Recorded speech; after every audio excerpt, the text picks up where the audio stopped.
ఆంధ్రప్రదేశ్లో అధికార కూటమిలో భాగస్వామ్య పక్షాలైన టీడీపీ జనసేన మధ్య దూరం పెరుగుతుందా? ఇరు పార్టీల అధినేతల మధ్య సఖ్యత పూర్వపు స్థాయిలో కనిపించట్లేదా? విభేదాలు క్రమంగా బయటపడే దిశలో ఉన్నాయా?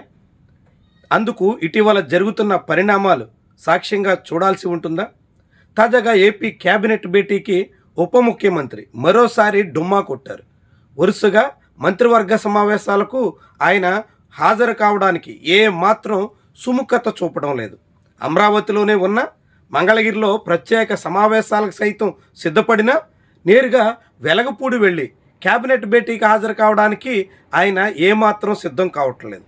పోనీ ఇటీవల భుజానికి సర్జరీ చేయించుకున్నారు కాబట్టి ఆయన హాజరు కాలేకపోతున్నారా అని అనుకుందామంటే అనేక కార్యక్రమాలకు ఆయన నేరుగా హాజరవుతున్నారు.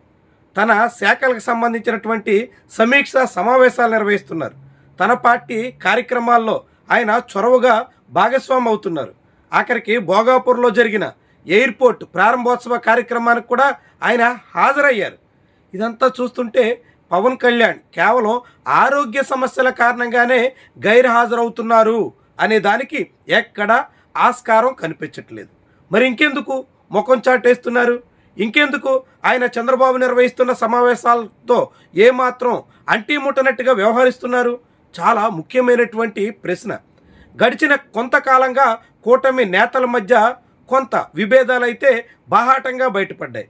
ముఖ్యంగా స్థానిక సంస్థల ఎన్నికలు రాబోతున్నటువంటి తరుణంలో తాము 80% సీట్లకు పోటీ చేస్తామని, జనసేన పార్టీకి 15%, అదేవిధంగా బీజేపీకి 5% సీట్లు కేటాయిస్తామని నేరుగా నారా లోకేష్ తన పార్టీ నేతలతో నిర్వహించిన టెలికాన్ఫరెన్స్లో వెల్లడించారు. దాన్ని జనసేన బాహాటంగానే తప్పుపట్టింది. ఏమాత్రం సహించబోము అన్నట్టుగా నాదెండ్ల మనోహర్ రియాక్ట్ అయ్యారు. అంటే నారా లోకేష్ చేసినటువంటి లెక్కల ప్రతిపాదనను జనసేన పార్టీ తోసిపుచ్చింది. దాంతో ఈ వివాదాన్ని సర్దు చేయడానికన్నట్టుగా చంద్రబాబు నాయుడు జోక్యం చేసుకున్నారు. అలా స్థానిక ఎన్నికల్లో ఎవరు ఎన్ని సీట్లలో పోటీ చేస్తారు అన్న దాని మీద ఎవరు బహిరంగ ప్రకటనలు చేయొద్దు అంటూ ఒక మాట అయితే చెప్పి సరిపెట్టేశారు. కానీ జనసేన పార్టీ నేతలు మాత్రం ఏ తీరును కూడా సంతృప్తిగా లేరని, ముఖ్యంగా పవన్ కళ్యాణ్, నారా లోకేష్ చంద్రబాబు తీరుతో పూర్తి అసంతృప్తిగా ఉన్నారని వరుసగా కేబినెట్ భేటీలకి డుమ్మా కొడుతున్నటువంటి వైనం స్పష్టంగా చాటుతోంది. కేవలం కేబినెట్ భేటీలకే కాదు, రాష్ట్ర ప్రభుత్వం అంతా ప్రతిష్టాత్మకంగా తీసుకుని అంతా హడావుడి చేసిన భోగాపురం ఇంటర్నేషనల్ ఎయిర్పోర్ట్ ప్రారంభోత్సవ కార్యక్రమంలో కూడా పవన్ కళ్యాణ్ అత్యంత జాగ్రత్తగా వ్యవహరించారు. ప్రధానంగా ఆ కార్యక్రమంలో డీసీఎం మాట్లాడిన మాటలను బట్టి చూస్తే కేవలం మోదీ విషయంలో ఆయన చొరవ తీసుకున్నారే తప్ప చంద్రబాబు కీర్తిని ప్రస్తావించడానికి కానీ, చంద్రబాబుని కొనియాడేందుకు కానీ, ఆ ఎయిర్పోర్ట్ నిర్మాణ క్రెడిట్ చంద్రబాబు కట్టబెట్టడానికి కానీ పవన్ కళ్యాణ్ ఎక్కడా చొరవ చూపిన దాఖలాలు లేవు. దానికన్నా ముందే ఆ ప్రాజెక్టు ప్రారంభోత్సవానికి ముందు మొత్తం మంత్రివర్గం అంతా భోగాపూర్లో వాలిపోతే కేవలం పవన్ కళ్యాణ్, నాదెండ్ల మనోహర్ మాత్రం అందుకు దూరంగా ఉన్నారు. కేవలం ప్రారంభోత్సవ కార్యక్రమంలో మాత్రమే పవన్ కళ్యాణ్ పాల్గొని చేతులు దులుపుకున్నారు. తద్వారా తెలుగుదేశం పార్టీ వ్యవహారాల్లో తాము అంటిముట్టనట్టుగానే ఉంటాం అనే సందేశాన్ని సుస్పష్టంగా వెల్లడించారు. దాంతోపాటుగా క్యాబినెట్లో చంద్రబాబు సర్కారు అత్యంత కీలకమైన అమరావతికి సంబంధించినటువంటి అనేక నిర్ణయాలు తీసుకోబోతోంది. అమరావతిలో సెకండ్ ఫేజ్ ల్యాండ్ పూలింగ్నే పవన్ కళ్యాణ్ వ్యతిరేకించారు. పవన్ కళ్యాణ్ వ్యతిరేకించిన కారణంగానే క్యాబినెట్లో నిర్ణయం తీసుకోవడానికి చంద్రబాబుకి చాలా సమయం పట్టింది. చివరకు పవన్ కళ్యాణ్ లేనటువంటి ఒక క్యాబినెట్ భేటీలో నిర్ణయం తీసుకుని సెకండ్ ఫేజ్ ల్యాండ్ పూలింగ్కి పూనుకున్నారు.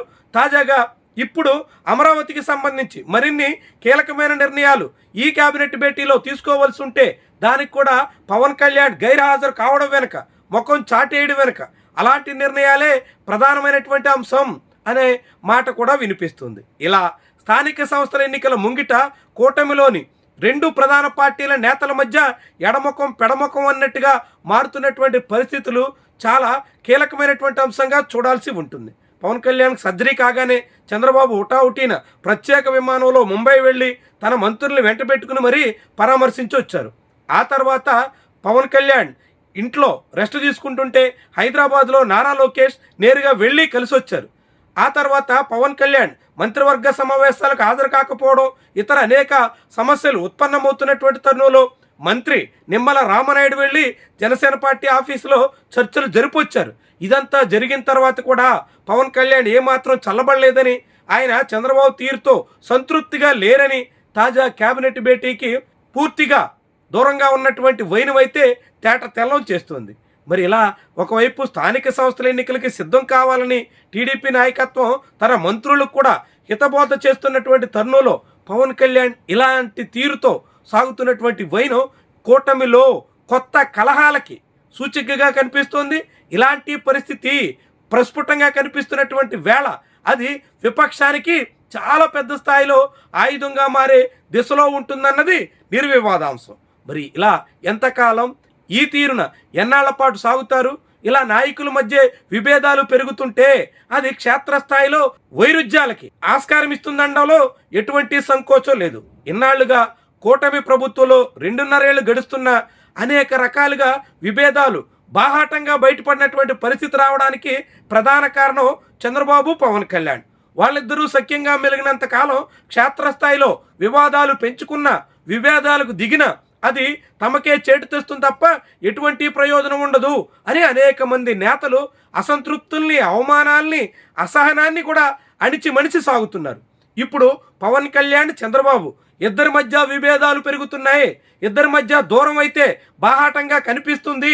ఇద్దరూ కలిసి పూర్వపు స్థాయిలో సఖ్యంగా సాగడం లేదు అనే మాట క్షేత్రస్థాయిలోకి చేరితే మాత్రం ఇరు పార్టీల మధ్య విభేదాలు బట్టబయలవడానికి పెద్దగా సమయం పట్టదు.